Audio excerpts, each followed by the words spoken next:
Bienvenidos una vez más a este programa El Aliado, donde los negocios y el derecho se unen y hablan el mismo idioma. Tengo el placer de presentarles hoy a esta invitada de honor, que básicamente es empresaria, es todo un currículum, de hecho, ¿eh? Hace rato que estaba leyendo la introducción, me di cuenta de todo lo que has hecho, pero qué mejor que tú misma nos hagas cuenta de tu ficha técnica. Irma Sánchez Merchán, un placer con tenerle de invitada en este lugar. Muchas gracias, Alan, muchas gracias por la invitación y pues sí, ¿verdad? He sido todóloga. Todóloga, exactamente. Pero yo creo que eso es lo que nos pasa a todos los que pues desde siempre tenemos la idea de crear empresa o de crear cosas. Claro. Cuando te dedicas a esto, pues es cuando te vas metiendo en un rollo, en otro rollo y en otro rollo y pues terminas haciendo muchísimas cosas, pero afortunadamente más que hacer, yo creo que el aprendizaje. Tienes hasta un rollo más hasta artístico, ¿no? Sí, pues es que, bueno, de hecho, tú sabes que de profesión soy licenciada en Ciencias de la Comunicación, pero pues tuve la fortuna de nacer en un seno familiar en donde todos, o sea, tanto mi papá como mi mamá, que todavía pues cuando mi mamá estaba joven, todavía no era muy común dedicarse a la empresa o ser empresaria, mujeres empresarias. Cuando mi mamá empezó a ser empresaria, pues no había muchas, casi no había, ¿no? Claro, y aparte acá en Puebla es algo... Y aquí en Puebla era todavía más difícil, más porque complicado. todavía era muy conservador el asunto. Entonces, pues obviamente mi mamá sí se desarrolló totalmente en ámbito empresarial también desde muy chica. Y luego mi padre pues también era empresario de dos rubros completamente distintos, ¿no? Porque mientras mi madre estaba en la empresa totalmente de ciudad, en las formas contables y todo esto, mi papá estaba en todo lo que era la empresa de campo, porque lo que se dedicaba era a la comercialización de todos los productos agrícolas dentro de las grandes instancias que se estaban haciendo en ese momento, que eran centrales de abastos y todos los distribuidores mayoritarios de Ciudad de México y de Puebla y de todas partes, porque fue cuando empezó a crecer mucho esto, ¿no? Bien. Entonces, pues realmente yo nazco en esto, pero pues ahora sí que yo desde chica, pues a mí sí me daban la opción de un empleo, pues yo no tenía ningún concepto de dónde agarrarme para pensar en esa forma. Entonces y yo pues tampoco tenía mucha opción, ¿no? Claro. El que decidas que, o sea, por ejemplo, ya mi generación, yo creo que somos privilegiadas las mujeres de mi generación, porque ya nuestra generación afortunadamente es una generación de mujeres en las que ya decidieron su vida. Claro. Ya no estaba determinada porque pues era un rol y que tenías que ser mamá, casarte, tener hijos y todo esto, o lo máximo a lo que se llegaba en las escuelas pues era comercio, ¿no? En la generación todavía anterior a la nuestra, todavía lo que tú aspirabas a hacer era estudiar comercio para secretaria o corte y confección, ¿no? O eran las cuestiones, las alternativas. Pero pues yo creo que ya tanto movimiento y gracias a esas verdaderas, porque pues sí, lo he de decir, yo a ellas sí las considero las verdaderas heroínas, el movimiento feminista que se generó durante las generaciones de los 40, de los 50 y de los 60, hacen que nuestra generación pues ya tenga esa libertad, claro, esa libertad de elegir lo que tú quieres ser. Si quieres tener tu familia y todo, pero también quieres ser una profesionista o también quieres ser empresaria, ya tienes esa opción de elección. O claro, sea, ya cuando yo estaba en la prepa, ya de hecho, aunque no lo creas, poco antes de que yo entrara a la prepa, fue cuando había prepa en la escuela donde yo estudiaba, en el América. Antes había comercio. Pero no había preparatoria. Entonces ya nuestra generación pues ya era la prepa y fueron de las primeras generaciones, la mía y como unas 5 o 6 anteriores fueron de las primeras generaciones que ya eran de prepa. ¿Y qué era la prepa? Pues ya prepararte para la universidad.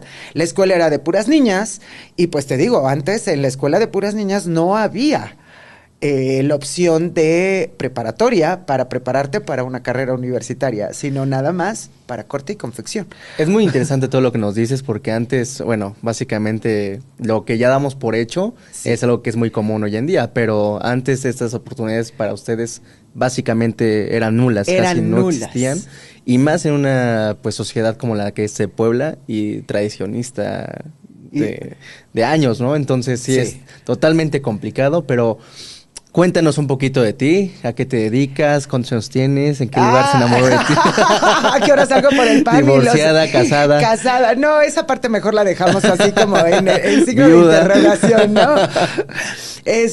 Pues bueno, yo soy empresaria, te digo, de herencia de toda mi vida, porque a pesar de que yo ya tenía el poder de elección, pues a mí no se me dio mucho, porque como que ya estaba muy encaminado a que tenía que estudiar, a que yo iba a ser profesionista. Ok. Entonces, como que te digo, no, yo no tuve ese cuadro familiar tan tradicional, sino que sí rompía mucho esto. Entonces, pues yo decidí estudiar comunicación, ¿no? Pero al mismo tiempo, para estudiar esa carrera, pues mi mamá, te digo, como era empresaria, pues nosotros desde que éramos chiquitos, pues obviamente a dedicarte a apoyar en la empresa y ya sabes, hacerla de todo.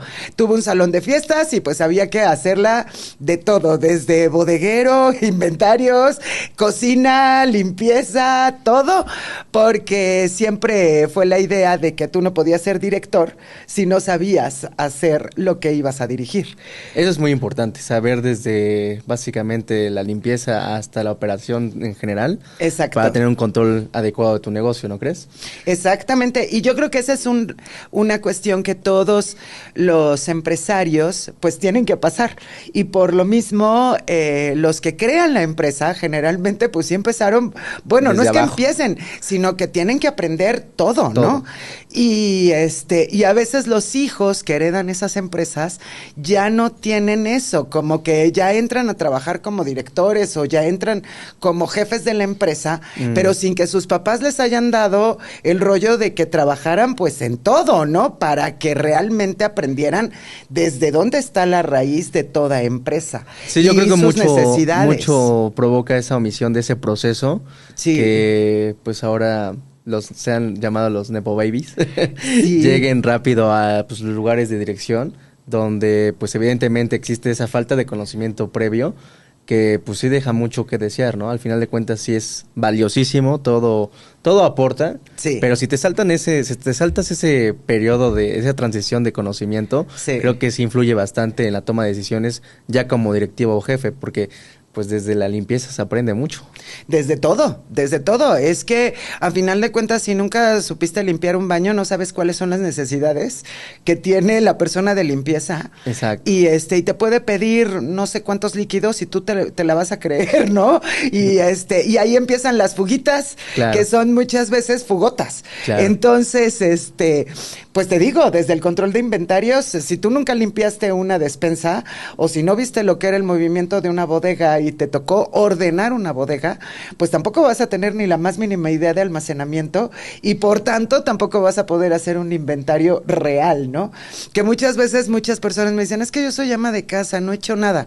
No, pues las amas de casa, discúlpenme, pero tienen una carrera, porque a final de cuentas son administradoras, o sea, tienen un presupuesto y tienes una administración de todos tus recursos y con ese presupuesto siempre tienes cuestiones que pasan, ¿no? Que ya se descompuso el lavabo, que ya se valió la taza, que pues todos los imprevistos que se pueden generar en cualquier lugar. O sea, una casa es una empresa. Claro. Entonces hay que saberla manejar desde de hecho, por raíz. ahí dicen que la empresa más importante de uno es la familia, ¿no? Es la familia. Si lo ven desde ese punto de vista, las mamás de hoy en día son la CEO de la mayor empresa de sus vidas. Exactamente. Entonces, y que para nada es el que digan, es que si te dedicas a ser ama de casa, ya no hiciste nada en tu vida. No, o sea, yo creo que ahí está como muy equivocado porque al menos lo que te digo, yo siempre me moví en una familia que era empresarios, que todos siempre fueron empresarios. Mi mamá era empresaria, mi abuela era empresaria,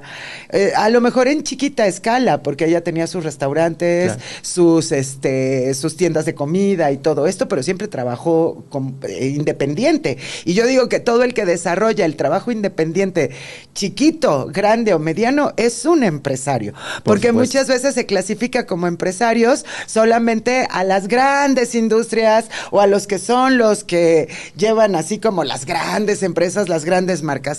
No, yo creo que, y todos ellos, porque todas esas empresas grandotototas empezaron chiquititas.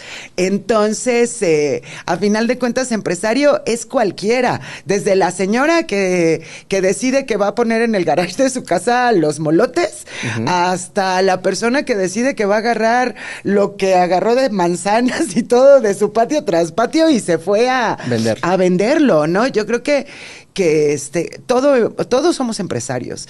Y a veces, manera, ¿no? Sí, de alguna manera. Somos empresarios hasta nuestra propia vida. Exactamente. Tú decides a qué invertirle, a qué darle tiempo, en qué perderlo. En qué perderlo. Y tu educación muchas de las veces, ¿no? Sí, pero vamos a ir por partes. Vamos a ir ahora al tema que yo tengo la fortuna de conocerte ya de años. Sí, ya. Hemos trabajado juntos. Sí. Y el tema que, de hecho, por el que te conocí fue justamente por un registro de marca, ¿te acuerdas? Sí, exactamente. Vamos a ver una cápsula con producción y ahorita regresamos. Cada pieza que creas lleva tu alma y el legado de tus manos. Registrar tu marca es blindar esa herencia. Es decir, que tu identidad y tu historia no tienen copia. Dale a tu tradición el respeto que merece y asegura el futuro de tu arte. Como una mujer empresaria y con la experiencia que tú tienes, la primera base fundamental de todo negocio o cuando nace un proyecto es el nombre. ¿Estás de acuerdo? Exactamente. Es el nombre, es el diseño, es el logotipo. Cuéntanos cómo fue ese proceso para ti, para crear tu marca, que ahorita vamos a hablar de ella. Sí. Pero ese primer proceso, cuando tú decidiste emprender, aventarte, empezó como si fuera un bebé. Ese bebé tuvo un nombre. ¿Cómo decidiste básicamente ese nombre? ¿Hacia dónde querías llegar? Y todo eso. Cuéntanos. Ay, ahora sí me la pusiste complicada. Bueno, como tú sabes, me estabas preguntando hace ratito de qué era lo que yo había hecho. Pues entre todo, pues yo te digo, de profesión soy comunicadora y eso me dio la facilidad de poderme integrar en muchísimos proyectos que no solamente incluían la parte empresarial, sino también la parte de promoción y de identidad de cada una de las marcas, porque pues te dedicas al marketing de alguna manera, ¿no? Entonces, pues en base a eso, cuando empresaria he sido de muchas cosas, tuve la galería, luego mi mamá tenía la fábrica de Talavera, yo desarrollé gran parte de mi trabajo dentro de lo que era la fábrica familiar, que era Ansar, pero siempre vimos que lo primero para hacer cualquier empresa, aunque sea artesanal y más artesanal todavía, lo básico, como tú dices, para iniciarla es definitivamente buscar el registro de la marca. ¿Por qué? Porque, pues, a final de cuentas son creaciones, ¿no? Entonces, de nada sirve ser Picasso si Picasso no hubiera firmado sus obras. Claro. Te juro que puede haber muchos Picassos por ahí que si él no lo hubiera firmado, pues a final de cuentas no tendría ningún valor.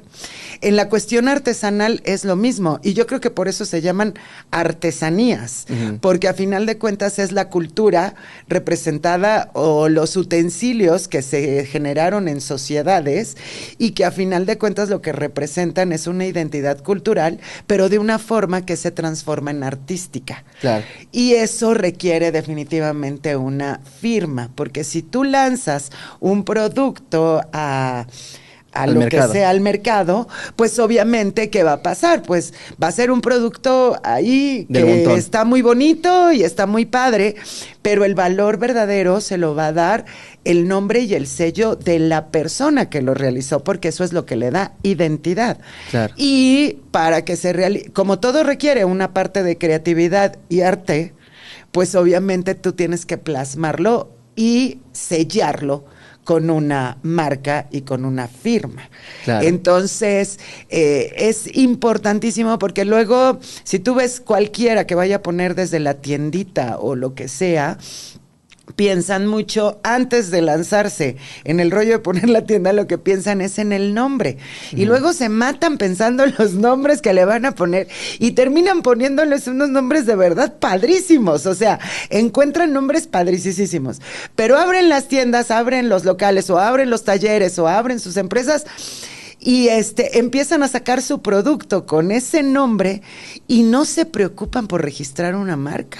¿Y qué pasa? Pues que obviamente si tiene éxito, si se vende, pues Alan, si tú estás, o sea, esto es el mercado de la competencia y del ganar, ganar.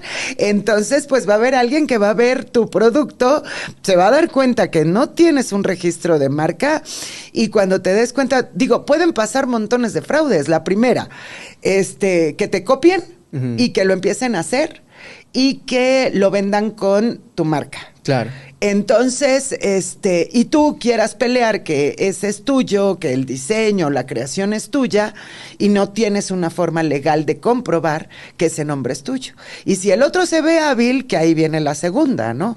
Si el otro se ve hábil y se da cuenta que tú no registraste tu marca, pues ¿qué van a hacer? Van a agarrar y van a decir, bueno, pues tú no lo tienes registrado, fíjate que yo lo checo, porque además, digo, eso tú lo sabes y tú lo vas a platicar ahorita, pero es muy fácil checar cuando un nombre ya está registrado o no está registrado. Entonces, pues alguien listo, pues va a agarrar y va a ver tu marca, va a ver tu producto, va a ver todo tu concepto, va a ver todo lo que creaste. ¿Y qué va a hacer? Pues lo va a registrar a su nombre.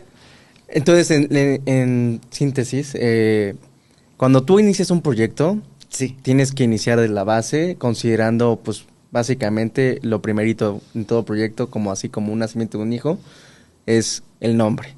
El nombre va a ser digámoslo así, el identificador de tu producto, tu diseño, tu objetivo, tu proyecto, idóneo para que sea el distintivo de los demás, porque pues, estamos en una competencia garrafal donde pues, existen muchos competidores y donde no eres el único que se te va a ocurrir algo, ¿no? Entonces, muchos creativos. Hay demasiada creatividad acá y en México hay demasiada. Y en México es bárbaro. Pero como hay creatividad buena, hay también creatividad mala. Sí. Entonces estamos definiendo que sí, de hecho se está dando mucho el caso donde muchas personas que impulsaron su propio crecimiento de su negocio, desarrollaron su marca, todo lo organizaron de manera espectacular y han crecido, se ven en riesgo de perderla por ese descuido, como lo es justamente evitar inscribir su marca. Y se ha dado el caso, y está muy famoso, lo pueden ver en internet, que van personas por la calle viendo el nombre de las tiendas, de los negocios, y lo ponen se empiezan a buscarlos y los registran. Sí. Cuando detectan que no están registrados, los registran ellos y posteriormente les hacen como una especie de extorsión. Es una extorsión, un chantaje. Para que a cambio de que les regresen su marca, pues les den una cantidad pues cuantiosa. Entonces se arriesgan a muchos problemas de todo tipo por el simple hecho de no registrar lo que sería, en teoría, lo primero que tuvieron que haber hecho, que es registrar su nombre de su empresa, de su marca y de su producto. Exactamente. Y bueno, tuvimos ahí por ahí varios temas que te quisieron piratear incluso a ti. Sí. Cuando yo te conocí me pediste ayuda para el tema del registro de marca. Háblanos de tu nombre, por qué quisiste ese nombre para empezar, y después ya vamos a darle celeridad para el tema de cómo es que te enfrentaste a las personas que quisieron apropiarse de tu marca o copiarte.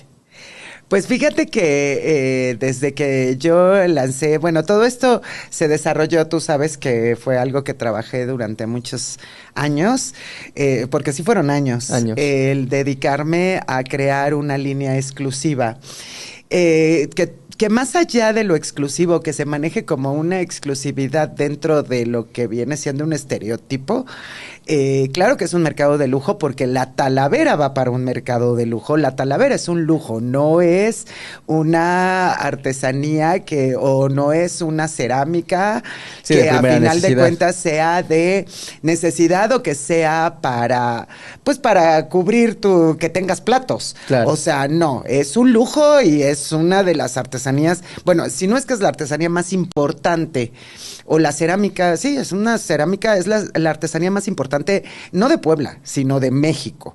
La Talavera. Porque la Talavera. Y hablando de mayólicas, pues digo que hoy esté reconocido ese oficio como parte de Patrimonio de la Humanidad, siendo que es una cerámica, que es la mayólica, digo, nada más en Puebla y en México se le conoce como Talavera, pero realmente su nombre original es mayólica. Entonces, que esta mayólica sea producida en muchísimas partes de Europa, en muchas partes de Asia y también en algunas partes de África, porque pues tú sabes que tiene origen árabe, entonces se genera pues en todas partes, y que México, o sea, que lo que es Puebla, Tlaxcala y solamente Talavera de la Reina en España hayan logrado que el oficio alfarero de la creación de este producto sea patrimonio de la humanidad, yo creo que eso es lo que nos debería hacer sentir verdaderamente orgullosos, porque estamos hablando de que manejamos la mejor mayólica del mundo. Entonces, cuando se genera esto, tú sabes que las Talavera estuvo a punto de morir en Puebla. Y muchos talleres justamente se perdieron, y perdieron hasta sus nombres por estas cuestiones de que pues los que eran los dueños, los que los generaron o los que tenían las familias, no supieron proteger su marca o no supieron proteger sus nombres. Su distintivo. Su distintivo, nunca los registraron, ¿no? Entonces, cuando se está perdiendo esto y hay otros que llegan al rescate y empiezan a poner fábricas y demás para volver a generar el oficio, porque lo grave de cualquier artesanía es que se pierda el oficio, porque además se pierde la artesanía. Claro. En el momento en que se pierde el oficio, se pierde el trabajo, ¿no? Entonces, o las obras. Entonces, eso estaba pasando en la Talavera. Pero bueno, llega un momento en que se vuelve a reconstituir todo, se reconstruye y empieza una competencia muy malsana por parte de empezar a bajar precios. Se empezó como a prostituir muchísimo esto. La gente, de por sí, las personas, que me disculpen, pero eso de que estén rebajando las artesanías cuando son tan costosas está fatal. Y eso generó una competencia muy malsana que hizo que de repente tú te toparas con un tarro o una pieza de Talavera que te podía costar 50 pesos y otra que te podía costar 300. Claro. Tienes que ser muy conocedor para poder distinguir cuál es la diferencia entre una y la otra. Por la calidad, los materiales. En la calidad, sí, porque más que todo tiene que ver en la calidad. Como son porcelanas, pues a final de cuentas, como en todo producto, hay productos, todos son Talavera, nada más que hay productos, y todos llevan el mismo proceso. Nada más la diferencia está en la calidad de las arcillas, la calidad de las porcelanas, y se determina por los tiempos de cocción de las piezas, ¿no? Okay. Entonces, por ejemplo, hay piezas de mayólica o de Talavera que se queman a 400, 500 grados, y las de más alta calidad se queman a 1100. Entonces, si estás hablando de una diferencia, obviamente todo lo que es la materia prima para producir una que se quema a 600 grados, que son muchos grados, pero bueno, porque te digo, el trabajo de todos modos es el mismo. La diferencia está en el costeo de los materiales. Pero ¿qué sucede? Porque también son pintadas a mano, también son barro, también son porcelanas un poco más diluidas, un poco más transparentes. Pero para que tú te des cuenta de esa calidad, necesitarías ser muy conocedor, porque si te topas un tarro o un plato de ese precio y otro plato de 500, Tú como cliente no vas a distinguir. Claro. Si tienen el mismo dibujo, no vas a distinguir si uno es de más calidad u otro. Tú te vas por el precio, pues si te lo dan en 50, ¿para qué compras el de 500, no? Sí. Entonces, pues tú te vas a ir por esa finta. Entonces, ¿qué fue? Que eso le empezó a pasar a muchos talleres. Y entonces, ¿qué pasó? Que de repente, pues obviamente no pudieron competir. Y me decían, es que no puedo competir, porque además los propios alfareros que se hicieron en todas estas fábricas maravillosas y los alfareros maravillosos, además se volvieron empresarios, porque además no nada más aprendieron el oficio, sino aprendieron a ser empresarios y pusieron sus talleres. Y entonces, claro, pues ellos se tenían un costeo menor por una sola razón. Uno de los costos más altos de la artesanía es la mano de obra. Claro. Entonces, si tú eres el que pinta y no vas a pagar un pintor, pues imagínate cuánto se te baja el costo. Y por supuesto que lo puedes dar a mucho mejor precio que lo puede dar un taller que está pagando un pintor. Entonces, obviamente, ahí es cuando se empiezan a quedar. Y ellos pues producían la misma calidad, porque eran los pintores de estos talleres. Entonces, ¿qué fue? Es lo que pasa. Empieza esa problemática. Que dicen, es que ¿cómo hago? Porque no me están pagando y que es de máxima calidad. Yo les dije, pues se necesita una línea. Una línea en donde se cree un diseño que sea tan característico, tan especial y tan propio que yo no necesite explicar porque es caro. Claro, claro. O sea, sino que tú ves tú ves las piezas y digas, wow, o sea, esto es otro boleto, ¿me entiendes? O sea, se le ve la calidad hasta por todas partes y se nota la diferencia. Claro, yo sabía que esto lo tenía que trabajar con los mismos talleres que estaban produciendo lo otro y sabía que se los tenía que pagar más caros porque es un producto, es una línea de diseño que se creó para ser muy fina y que tuviera mucha característica. Y obviamente todos los materiales, pinturas, esmaltes, todo, tenían que ser de la máxima calidad de porcelanas y la máxima calidad de arcillas. Desarrollaste una línea de productos, principalmente vajillas, tarros, floreros, cavas, incluso creaciones shots, exclusivas, creaciones propias. Desarrollaste esa línea exclusiva de Talavera. Sí. Única, diferenciada. Es decir, tú identificaste un problema y viste una oportunidad. Y vi una oportunidad. Entonces, ahora, no sé si, tendremos después la oportunidad de pasarlos también en el video para que manejes un poco más sobre tu línea que desarrollaste, para que vean el público cómo está diseñada. Es muy particular, muy linda y además es muy elegante. Muy, muy elegante. Y mucho más moderna. Entonces, eso ahora se vuelve como ahora ya lo nombran la Talavera contemporánea, ¿no? Órale. No, porque ya los demás talleres empezaron a crear y ahí fue cuando yo te conocí que íbamos a crear, justamente porque antes de lanzarla al mercado, yo ya sabía que tenía una línea muy especial. Que tenías que cuidar. Y que tenía que cuidar, porque no nada más fue la aplicación del diseño dentro de lo que era la Talavera, sino que además también me preocupé por crear artículos que nadie hiciera, como los que nombraste, las cavas. Las cavas son solamente, o sea, si tú quieres comprar una cava de ese tipo, pues solamente me la puedes comprar a mí, porque pues yo la hago de punta a punta, o sea, es la madera, la incrustación de la pieza de Talavera, se tiene que mandar a hacer todo, las botellas además de mezcal o del que vayan a incluirse, pues todo lo que son los interiores están hechos a medida y solamente me lo saben hacer unas personas y con ese material, entonces... Pero tú ya conocías el mercado y conocías la competencia tan desleal que existe, ¿no? Sí, entonces sabías que de alguna manera te tenías que cuidar y proteger. Por eso es que decidiste, pues, registrar tu marca. Por eso es que te llamé, porque yo sabía que algunos talleres... Imagínate, los talleres de más alto prestigio que había en Puebla... desafortunadamente, y casi todos se llamaban como su nombre. Por eso cuando yo te dije, sí, quiero registrar Quetzal Line, porque bueno, la marca es Quetzal.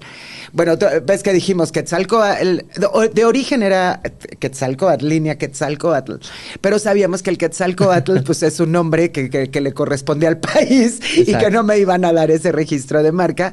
Y entonces peleamos por el Quetzal Line, ¿no? Claro. Y ya tú contarás ahorita, ya les dirás el trabajo que te costó que lo autorizaran y todo esto, porque pues sí es un proceso, ¿no? Es todo un proceso. Y yo ahí creí, pero me acuerdo perfecto que también dije, quiero proteger mi nombre y por tanto te dije, quiero registrar. Se tuvo que registrar la marca, pero también lo que era la base del concepto del diseño. Sí. Que cada una de las piezas se diseña. Entonces, cada cosa que me piden se diseña, pero todos tienen una base. Y la base son las cabezas del Quetzalcóatl. Entonces, también se tenía que registrar las cabezas de Quetzalcóatl, que eran la base del diseño. Y aparte, todavía, te dije, vamos a registrar Irma's Merchant Galería. Me dijiste, ¿pero para qué? Es tu nombre. Y te acuerdas que te dije, es que yo he visto los casos de talleres completos que perdieron su nombre. Sí. Y eran sus nombres. O sea, son talleres, digo, no los voy a nombrar, pero hay talleres que registraron diseños con el nombre de las fábricas que los producían, ¿no? Entonces, hoy hay unas fábricas que producen diseños Guevara y los venden al precio de Guevara, y los hijos de Guevara perdieron la fábrica y pues ya perdieron todos los derechos sobre todos esos diseños maravillosos que se creaban en esa fábrica, y por su padre, y por su apellido, y por su herencia. La perdieron. Entonces, por eso te dije, es bien, bien importante. Este es todo un proceso con el INPI, con el Instituto Nacional de la Propiedad Industrial, Intelectual. Y básicamente existen 4 tipos de marca. La primera es la nominativa, que básicamente es un conjunto de palabras, números, que pueden ser distintivos para tu nombre y tu diseño personal. La innominada, que es la del logotipo, básicamente el diseño, dibujo, que sea diferencial para todos los demás, particular de tu rubro o producto.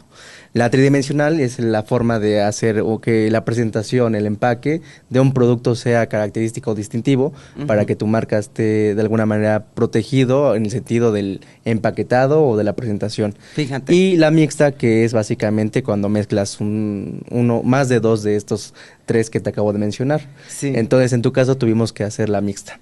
Tuvimos que proteger el diseño, tuvimos que ver el empacado y además tuvimos que hacer el logotipo. Sí. Tuvimos que registrar todo eso para que tú estuvieras hoy por hoy durmiendo tranquila.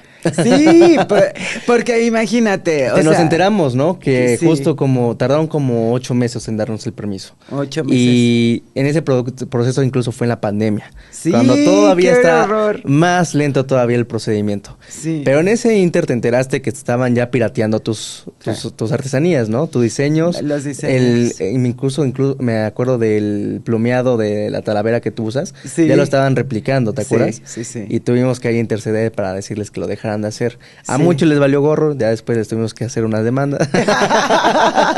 Ya después se arrepintieron y te pidieron perdón, pero sí fue crucial esa primera toma de decisión de protegerte, ¿no crees? Es que fue indispensable. Si tú recuerdas, antes de que yo ya estaba vendiendo los productos Quetzal Line, porque los empecé a vender justamente en la pandemia, pues como no había opción de poner todavía las salas de exhibición, pues lo hice a través de redes sociales. ¿Y qué pasó? Pues que empezaron a imitar, ¿no? Y yo me acuerdo que me empecé a desesperar porque decía, no manches, ¿cómo voy a proteger todo esto? Y es indispensable que sea Quetzal Line y que sea mi sello el que dé el distintivo.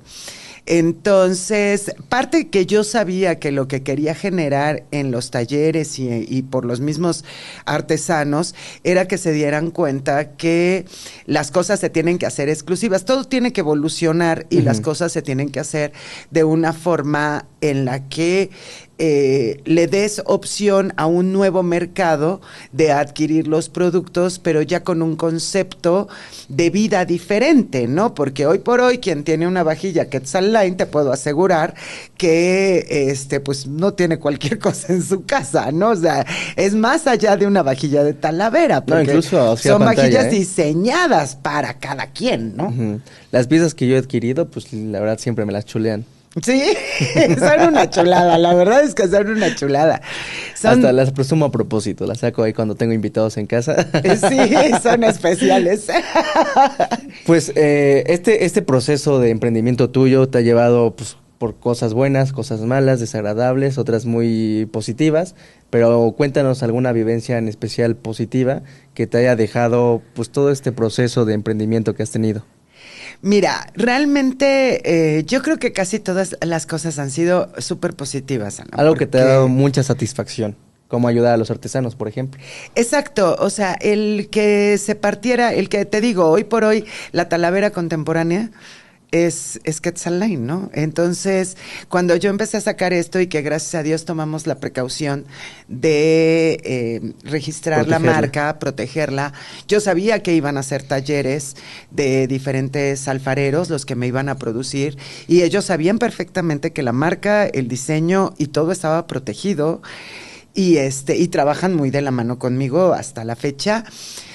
Perdí a mi alfarero principal con el que creé todo esto, se me murió mi Chabelín, pero bueno, a final de cuentas sus hijos pues están siguiendo con esto, pero ahí es a donde tienes todas estas experiencias maravillosas de que te das cuenta que el sector artesanal en primera, cuando ven salir esta marca y cuando ven que se está promoviendo una empresa como Quetzalline, como lo que viene siendo Irma's Merchant Galería, que vaya más allá de ser una artesanía de souvenir, ellos mismos se dan cuenta que su producto tiene que ser importante, que es importante y que es importante que lo registren y que le den valor a su trabajo y a su creación. Claro. Entonces, pues parte de todo lo que ha sido esto fue muy bonito. Todo el mundo me decía, es que ya empecé a ver imitaciones de tu Talavera en muchas tiendas y no sé qué. Y les digo, bueno, pero dice, no se ve igual que la tuya porque no es igual. No, pues no puede ser igual porque tenemos la marca registrada.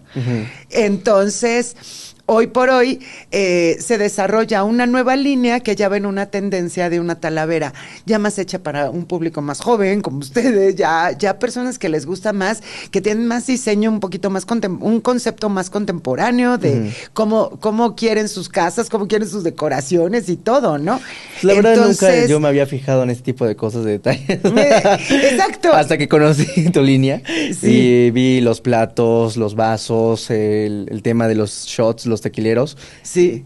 Me voló la cabeza. Dije, sí, ¿qué es esto? Está padrísimo. Nunca me había puesto yo realmente a darle ese interés o al detalle de los platos y de los elementos de la cocina, por ejemplo. Y lo que te hasta pasaba, que te sí, hasta que me conociste y hasta que conociste Quetzalline y que yo fue lo que te dije, ¿tú por qué te ibas, Alan? Por el rollo de, yo cosas de Talavera sí es bonita, pero yo no la quiero en mi casa. ¿Sabes qué? Es que como que ya se ve un poco anticuada, por decirlo así. Exactamente. En la cocina propia, ¿no? O sea, se ve bonita en los restaurantes, se ve bonita en los hoteles, se ve bonita en algún medio de exposición. Sí. Pero como que en tu casa propia, yo al menos que soy, ya sabes, vas a mi casa y todo negro, y vas a mi casa y todo de madera, o sea, se ve muy, no lo sé, como que desentonaba. Exacto. Hasta que conociste. Hasta que conociste Quetzalline. Y eso hizo cambiar mucho, porque oye, afortunadamente inspiramos a que ya muchos talleres empezaran a crear una línea más contemporánea, a que experimentaran también con los colores. Es que yo creo que el evolucionar, el implementar algo novedoso al mercado, genera pues prácticamente la competencia, o sea, genera la necesidad de que la competitividad entre todos, pues tenga que hacer un mejor producto con un mejor diseño. O sea, al final de cuentas es positivo. Muchos, ya sabes, o te dejas morir por las reglas horribles de la del mercado, o los usas pues para diseñar con tu creatividad algo positivo, algo mejor, algo que te diferencie de lo demás y que con base en eso pues salgas adelante. Entonces yo creo que a ti en esta circunstancia que estamos planteando fue positivo. O sea, el hecho de que tú tuvieras un tema muy diferenciado de la marca Quetzalline, la línea que estabas tú usando, el plumeado que estabas haciendo, el doble, pues no lo ves tan fácil y bien hecho. O sea, porque sí lo pueden replicar y puede haber por ahí copias, pero no de la misma calidad, no con los mismos artesanos, y eso genera pues realmente que si alguien quiere competir contigo, no va a poder hacerlo con el mismo producto, va a tener que hacer algo muy diferente, superior en calidad y a lo mejor en artesanía, para que por ahí puedan ir compitiendo, ¿no? Entonces, es algo muy positivo, porque también llega a haber un tema a lo mejor de falta de creatividad de los artesanos, donde ya se sientan en su área de confort. Exacto. Y ya no generan nuevas propuestas. Porque ya, como es lo que funciona, como es lo que siempre se vende, pues ya no hay una renovación de eso. Como que son muy tradicionalistas y no se dedican al cambio, sino que se resisten. Y eso evita que justamente pues para las nuevas generaciones pues les interese este tipo de artesanías, ¿no? Y con un concepto equivocado, porque lo que tú decías, tienes toda la razón, los artesanos muchas veces caen en eso, en la zona de, pues esto es lo que hago y esto es lo que yo, al principio pues funciona, les va muy bien, lo que me funciona, exacto. A lo seguro. A lo seguro. Y tampoco se preocupaban ni por volverse una empresa. Ni por volverse una identidad, ni nada. Entonces, sin darse cuenta que su producto podía marcar una identidad y marcaba una identidad, ¿no? Creían que el modernizar o el hacer estas líneas especiales o el crear cosas que además registraras y que además tuvieras protegidas y que además realmente las hicieras tuyas, creían que era como que se perdía la tradición y que se perdía lo cultural y que se perdía la esencia de la cultura. O sea, tú me conoces de muchos años, Alan, y todas las personas que me conocen, siempre he sido empresaria, pero también siempre he sido una persona exageradamente inclinada al área artística y cultural. Entonces, si algo soy fan, y por eso mi línea se llama Quetzal Line, porque a final de cuentas, yo me fui a la raíz de lo que es nuestro país, de lo que es hoy México, ¿no? Sí. Yo me voy mucho más allá de que la Talavera no es de origen prehispánico. No, como dicen. Es totalmente de herencia europea, de nuestra herencia europea.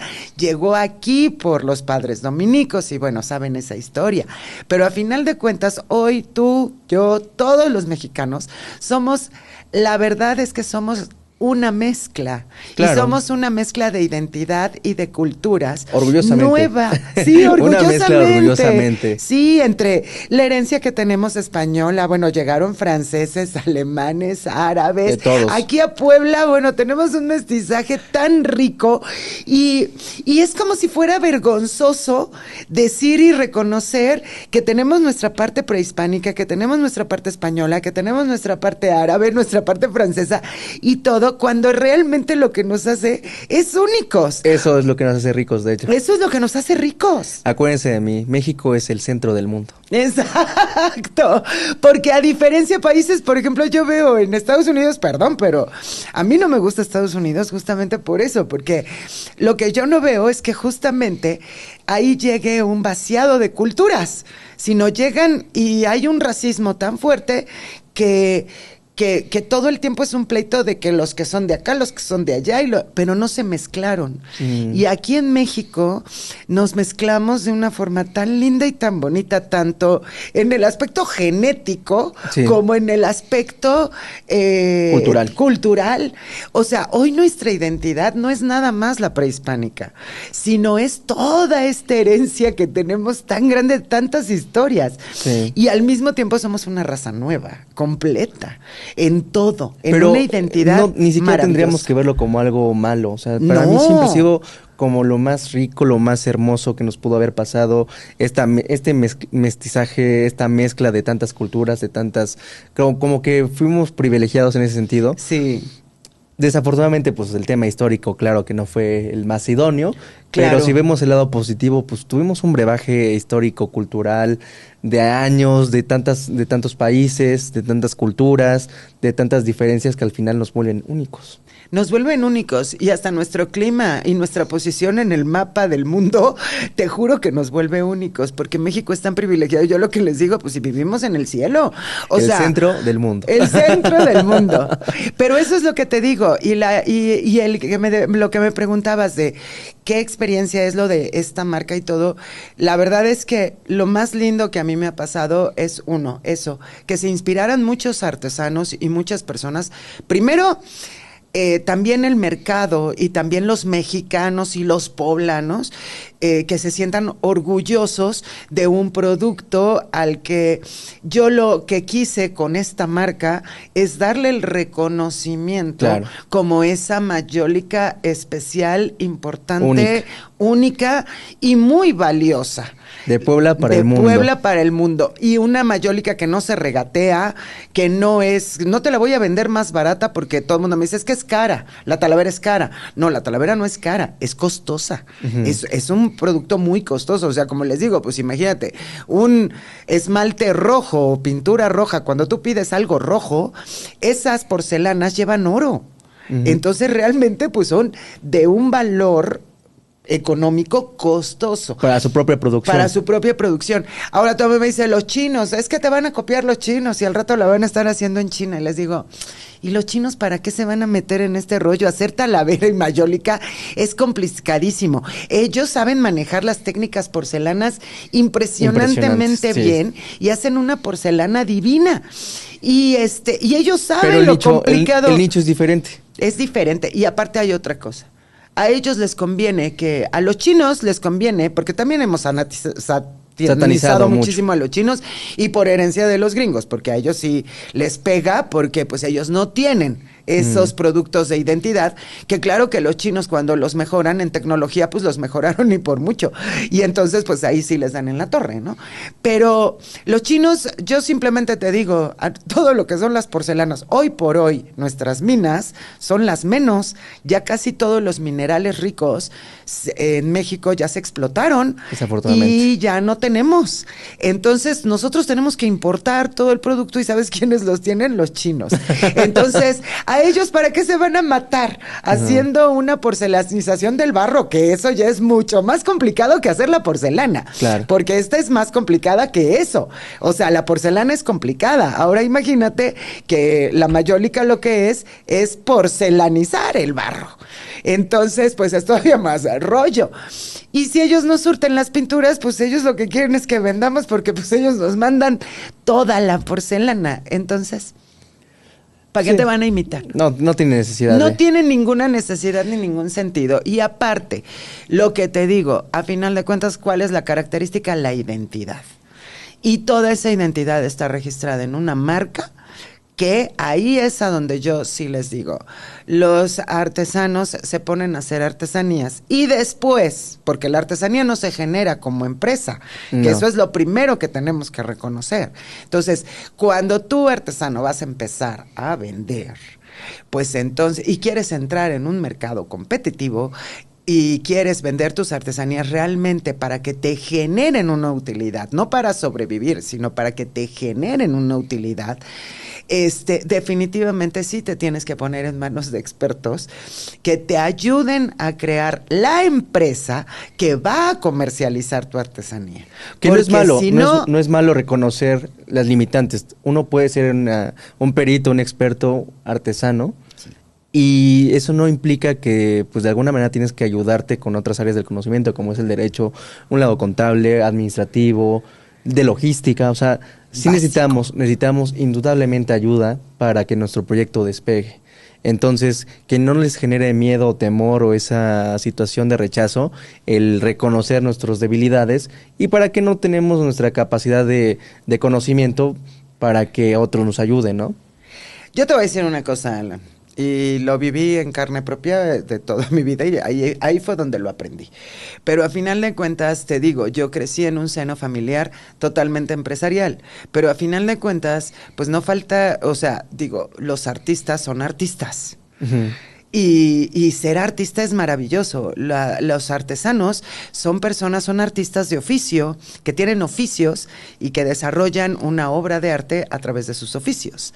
Porque estamos hablando de todo, alfareros, curtidores, orfebres, claro. Obviamente textiles, o sea, cuántas cosas de artesanía no hay y todos a final de cuentas son artistas de oficio. Pero yo creo que un artista nunca ha sabido vender su obra. Eso La tiene obra siempre se la tiene que vender un comercializador, porque a final de cuentas tiene que haber alguien que sepa vender la obra. Claro. Y ese es el empresario. Y eso no es necesariamente malo, ¿no? Como muchos lo No. tratan de hacer creer. Mejor tú crea y ponte en manos. Digo, hasta si tú ves la historia de Honda, hablando de motos y de coches, si tú ves la historia de Honda, Honda era un ingeniero creativo, maravilloso, un mecánico impresionante que creó las motos. Pero ¿cuándo fue el éxito de Honda? Pues cuando se unió con un empresario que le supo manejar toda la comercialización y que le dijo que le produjera. Claro. Y entonces llegó Honda al mundo, ¿no? Y si tú ves, la mayoría de los creativos se tuvieron que basar en empresarios, bueno, hasta Edison, ¿no? Si no hubiera tenido a Morgan, no estaríamos utilizando focos hoy. Focos hoy. La verdad, la iluminación y la energía, ¿no? Hay que reconocer que los genios son para su campo donde se desarrollan, pero no necesariamente tienen que ser empresarios. Y muchas de las veces es en lo que fracasan las personas al no querer aceptar o pedir ayuda en ese sentido, o acercarse a alguien para que los oriente y los haga crecer exponencialmente, ¿no? Es que así, ahorita que dijimos de Edison, ahí tienes el ejemplo más fuerte. Morgan, pues era banquero, ¿no? Sí. Y era abogado. Y era un empresario brutal, ¿no? Brutal. Y él fue el que llevó a todas partes. Pero al mismo tiempo que Edison estaba creando todo esto, también estaba Nikola Tesla. Y Tesla es un genio impresionante. ¿Pero qué quiso ser? Él quiso ser el empresario de su producto. Bueno, de hecho no le interesaba tanto el ser como empresario, él quería desarrollar sus temas y por eso le ganó todo el mercado, sí, todos sus temas y productos, y por eso le ganó todo Edison. Sí. Cuando realmente a lo mejor, y las invenciones, muchísimas invenciones de Tesla, si se hubieran llevado a cabo, y si Morgan realmente las hubiera conocido y mejor las hubiera agarrado, realmente hoy no hubiéramos tenido que pasar por toda una serie de creaciones nucleares y demás para poder generar la electricidad, ¿no? Claro. Que Nikola Tesla tenía inventos mucho mejores, y que no necesitaban ese tipo de cosas. ¿Y no le interesó o no quiso venderse? Pues simplemente nunca supo venderse bien y no quiso trabajar con los que eran empresarios, porque así es todas las creaciones. Y yo creo que esa es la parte indispensable que tienen que entender los artesanos. Claro. Bueno, vamos a la siguiente cápsula. Producción, por favor. Unir talentos multiplica el impacto, pero las alianzas sólidas se construyen con claridad. Al formalizar tus acuerdos comerciales, proteges tu oficio y aseguras un crecimiento justo. Crea lazos legales que respalden tu confianza y conviertan la colaboración en un legado compartido. Muchas de esas ocasiones donde los artesanos o los genios en su totalidad se niegan o quieren evitar aliarse con personas, empresarios o de cualquier tipo, ¿no? Que los quieran de alguna manera exponencial su proyecto, es justamente por esa desconfianza de que pues, te va a quedar mal, te va a defraudar, te va a robar. Es indudable, así como nos acabamos de decir de Tesla, Edison, de Morgan, muchos empresarios que también la verdad han sido abusivos, han sido desnables. Es indudable que siempre va a haber personas buenas y malas, ¿sale? Sin embargo, siempre hay forma de protegerse. No hay que... la única forma de quitarte el miedo es enfrentarte al problema. En ese sentido, hay muchas veces que las personas, para evitarse problemas, simplemente los evaden. Y pues no es así. En el sentido de los artistas, de los artesanos, muchas veces hemos visto que se alían con empresarios de cualquier tipo, buenos y malos, repito, pero por no blindarse, por no protegerse, por confiar demasiado, es cuando empiezan los problemas. Y hace rato, antes de entrar al aire, empezamos a platicar sobre estos problemas que se dan con los artesanos, con las personas que de alguna manera confían de más y sin ninguna certeza o un contrato de promedio, convenio formalizado, se pactan con palabra y pues siempre quedan mal. ¿Tú has tenido ese tipo de experiencias desagradables donde has confiado de más en las personas, en los empresarios que te han tratado también de impulsar, pero te han quedado mal? Cuéntanos de esas experiencias y cómo es que los podemos evitar. Pues era lo que te decía. Lo primero es reconocer que pues muchas veces tú eres el creativo o tú eres el artista y que necesitas muchos conocimientos empresariales que no tienes para el momento en que vas a intentar comercializar tu producto, ¿no? Como las artesanías generalmente se empiezan a vender en las mismas áreas y tú pones ahí tu mesita y ponen sus cosas y demás, pues ellos sacan sus productos muy normal y hasta con su firma, sin tener ningún tipo de asesoría. Y yo les digo a los artesanos que más que nadie, ellos son los primeros que tienen que ser muy importantes en protegerse. Hay un caso muy específico que a mí me tocó vivir de cerca, por ejemplo, con las señoras de Hueyapan. Uh-huh. Cuando yo conocí el trabajo de las señoras de Hueyapan, que es de verdad los textiles de lana de Puebla son los mejores del mundo. La lana de Puebla, la lana que se produce en Puebla es la de más alta calidad del mundo, ¿eh? Y se lo puedo discutir al que me diga. O sea, cualquiera que me diga que no es verdad, les puedo asegurar que si yo los llevo y ven realmente de lo que se tratan esos textiles y de lo que se trata esa lana, se van a quedar todos callados al decirme que la lana de Puebla no es la mejor del mundo. Okay. Porque simplemente desde los nutrimentos que les dan a las ovejas para que generen la lana, y ellas empiezan por trasquilarlas, entonces, y por generar la lana en las ovejas. Entonces, desde los alimentos y la herbolaria que se utiliza, son verdaderamente unos conocimientos brutos. Y eso es lo que hace que esa calidad sea bárbara.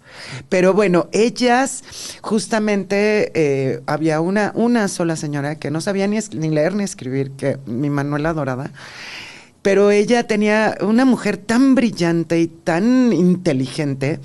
Se venía con todos los trabajos de todas, pues las de su comunidad, con todo el trabajo de su comunidad, cargándoselo, se lo traía en camión, en esa época venirte de Hueyapan y hasta la fecha, de Hueyapan en camión a Puebla y llegar a la Capu, estás hablando de que mínimo eran unas 7 horas de trayecto, ¿no? Ella se traía todos los huipiles, las colchas, toda la producción, se lo traía cargando y se lo echaba en los hombros y descalza se iba caminando desde la Capu hasta el centro, hasta la parte de la zona de Analco, que en esa época era el único lugar en donde realmente se permitía la exhibición artesanal. Pero, por ejemplo, ella llegó con todo su producto. A mí, yo tenía la galería en ese tiempo y llegó a ofrecerme los chales, pues yo fascinada porque verdaderamente es un trabajo bárbaro. Me senté con ella a platicar y ella me planteó cómo quería hacer una cooperativa. No, o sea, de verdad te digo que una mujer, un genio, no sabía leer y escribir y sin embargo pudo dimensionó cómo se tenía que proteger, cómo se tenía que asesorar y todo, una cooperativa con todas sus compañeras para que se pudiera impulsar la venta de todos estos productos como era lo debido, okay, y pudieran estar protegidas.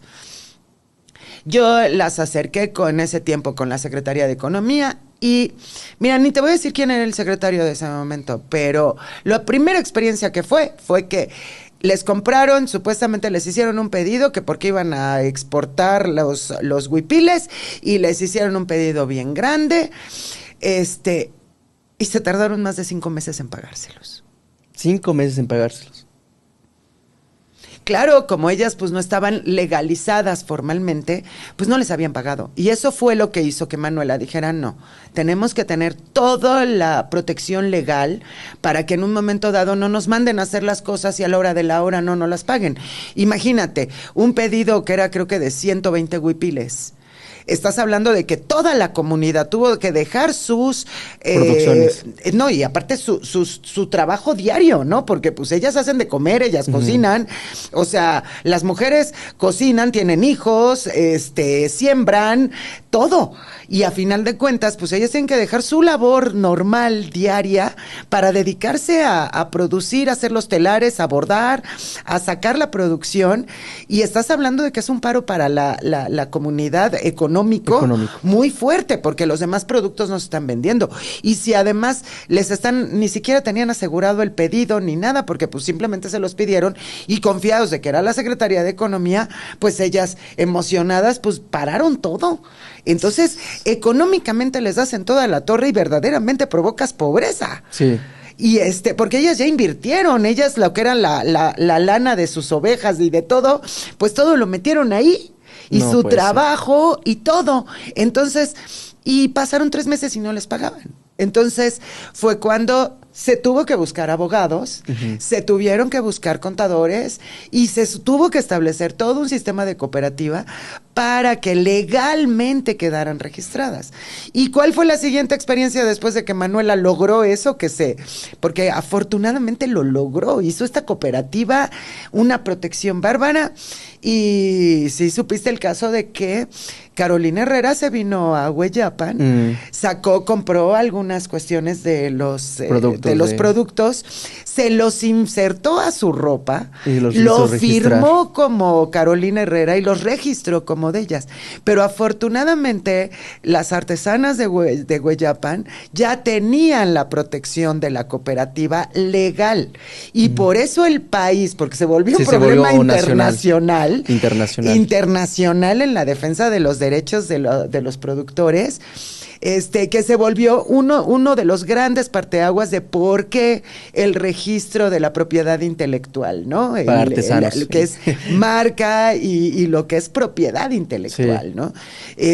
Para los artesanos. Hoy en día es un referente. Es un referente porque le ganaron la demanda y Carolina Herrera les tuvo que pagar la parte porcentual que les correspondía de todas las ventas que tuvo con todos sus productos, les tuvo que pagar la parte porcentual. Y es lo justo y es lo correcto. Entonces, ¿qué es lo que quiso inspirar Quetzal Line? Este caso como de Carolina Herrera, toda esta experiencia, Alan, que tú como artesano eres un creador y tienes que reconocer que lo que estás haciendo es arte, que tu producto vale, que tu firma vale y que tu trabajo vale. Y que el ser mexicano vale. Claro. Entonces, ¿sabes qué? A volar, señores, pues vamos a hacer las cosas como es correcto y como es debido. Asesórate desde un principio con abogado, pueden recurrir a ti, pueden recurrir a abogados, porque hay que asesorarse, porque hay que protegerse. Lo tienes que hacer. Yo, uno de los grandes problemas que tengo es que a mí sí todo el mundo me exige facturas. Sí, también. Y para mí, comprobar los egresos con los artesanos es un problema, porque para empezar, no están ni asesorados fiscalmente. Y yo tampoco los voy a dar de alta fiscalmente, porque si no tienen una asesoría para que los ayude a nivelar todas estas cuestiones, pues al rato se vuelve un problema, ¿no? Es un círculo vicioso. Es un círculo vicioso.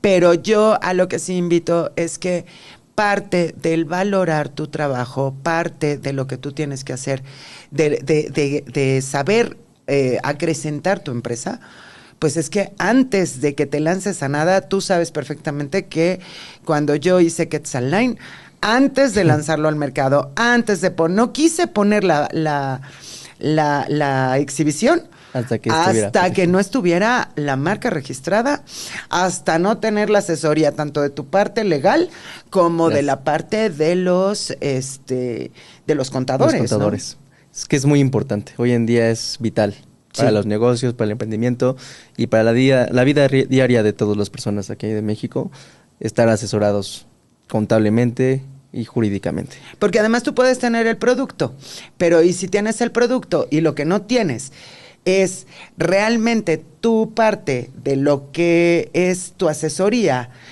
y no tienes la parte de cómo lo vas a comercializar o cómo lo vas a vender?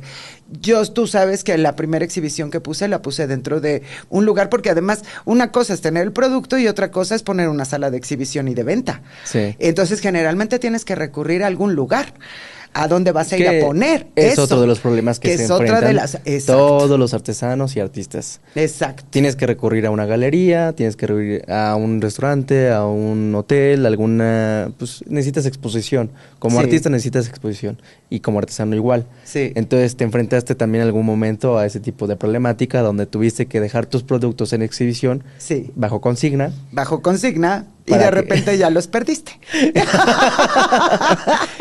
Y este es un problema gravísimo que muchos Sí. desafortunadamente se atienden al no tener un contrato Sí. establecido donde básicamente se perfilen todas esas reglas de consigna, de precio, de pagos, tiempos definidos. Tiempos. Hay veces que dejan sus consignas pues, de manera indefinida y se vuelve Sí, sí, ya total. patrimonio del lugar, ¿no? Entonces, Claro. todo eso son problemas. Y ya cuando quieres regresar, que te regresen tus cosas, tu arte, No, ya.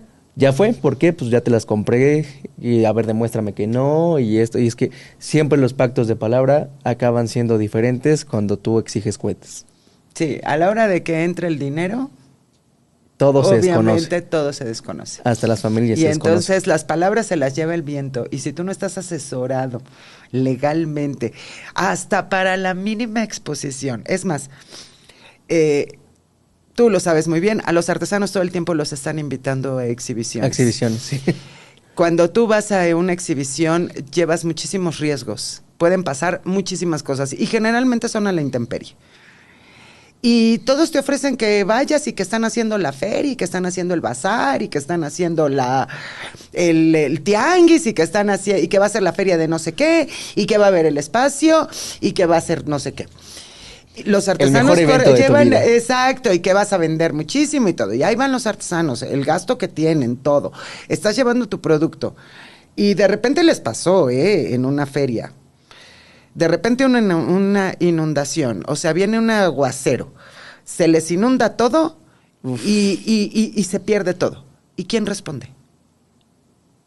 Porque nadie piensa en que tú como un exhibidor necesitas tener una protección legal. Cuando vas a participar en cualquier evento, de todos los que te inviten, tú tienes que tener una protección legal por cualquier cosa que suceda. Es que el riesgo es del artista. Del riesgo. Del artesano. Del artesano. Desde exacto. Todo. Trasladar todos tus Desde productos. trasladarte, Si algo llega a moverte. pasar, Exacto.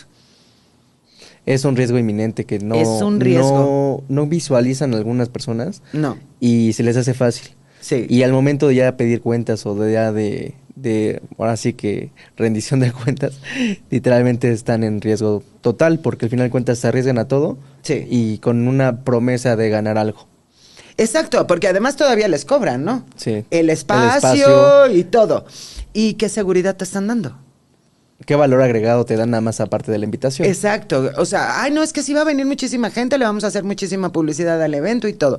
Ajá, pero si pasara algo, o sea, si a mí me cae la lona encima, ¿qué seguridad? Si yo te estoy pagando un espacio, perdón, pero tú tienes que responder por ello. Claro. Entonces ese tipo de problemáticas se enfrentan las personas al no estar debidamente asesoradas. Asesoradas. Y yo creo que ahí es donde entra muy, muy importante el papel de los abogados. Contigo, Alan, y te lo digo así, o sea, entra mucho el papel de los abogados en que se involucren un poquito más en este tipo de temas porque todas estas exhibiciones, todas estas situaciones están totalmente desprotegidas legalmente. Ya lo hemos visto. Sí, yo ya lo he vivido, ¿no? Yo he perdido piezas, he perdido exhibiciones, he tenido ventas fraudulentas en eventos que me prometían ser de la máxima calidad, ¿no? Sí. ¿Y quién me protegió, no? Bueno, por eso te digo, yo ya cuando me lanzo con Quetzal Line, ya como Quetzal Line, después de la experiencia de la galería, de la experiencia de todo esto, pues obviamente yo lo primero que hice fue contactar a un abogado y un contador, porque yo no me voy a arrancar de empresaria si no tengo ese respaldo. Y es lo que te ha permitido dormir tranquila todos estos años. Y que realmente te concentres en desarrollar tu empresa. Es lo importante. Porque creo que eso es lo más importante. Nosotros como empresarios tenemos que saber que tú tienes que estar desarrollando tu empresa. Tu creativo o tu artesano, él tiene que saber desarrollar su producto. Sí. Y entonces él se dedica a lo que se dedica. Yo Cada me quien a encargo lo de la suyo. parte de empresarial de desarrollo comercial. Y obviamente tengo mis asesorías legales y contables para que pueda desarrollar cada uno nuestro trabajo como debe ser y poder ser cumplidos y llegar a las personas y todo y acrecentar nuestras empresas, ¿no? Yo creo que ese sería como la moraleja de nuestro programa del día de hoy. Sí. Que ya nos llevamos bastante tiempo con todo esto y nos faltó tanto por comentar. Yo creo Sí. que vas a tener que venir unas 2 o 3 veces más. No, ya. Pero fue un gusto tenerte acá en mi espacio, en este que ahora es también tu espacio, y Gracias. que nos contaras todas Gracias, estas Alan. vivencias que has tenido. Y me da mucho gusto, aparte de que fueras mi invitada hoy. Eres mi Gracias, clienta Alan. y también eres mi amiga Sí. de tantos años que nos hemos Ya. involucrado en Lo diversos conocí temas. chiquititito. Todavía sin barba. Sin barbas, sí, sí, sí. Bueno, pues esto sería todo por hoy. Les agradecemos el espacio que nos dieron en sus casas y estamos a la orden. Gracias.